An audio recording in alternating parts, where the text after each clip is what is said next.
আসসালামু আলাইকুম ওয়া রাহমাতুল্লাহ। প্রবাস মানে কঠোর পরিশ্রম করা। প্রবাস মানে কাজ থেকে নেমে ঘুমিয়ে পড়া, ঘুম থেকে উঠে আবার কাজ করা। পরিপূর্ণতা কাজে আসলেও ঘুমে কোনো পরিপূর্ণতা নেই।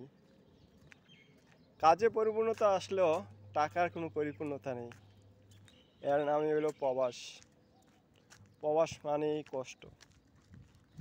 হাজার মাইজে কিছু লোক সফলতা অর্জন পায়, আর বাকিরা সামথিং কিছু বেতন পেয়ে কী বা করতে পারে।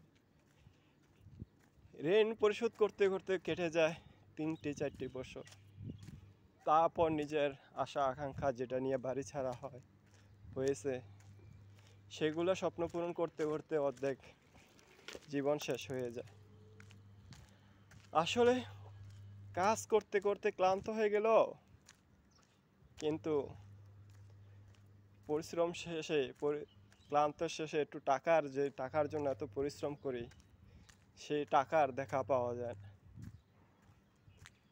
আবার কাজ করতে করতে শরীর ক্লান্ত হয়ে গেল, তারপর একটু ঘুমের দেখা পাওয়া যায় না।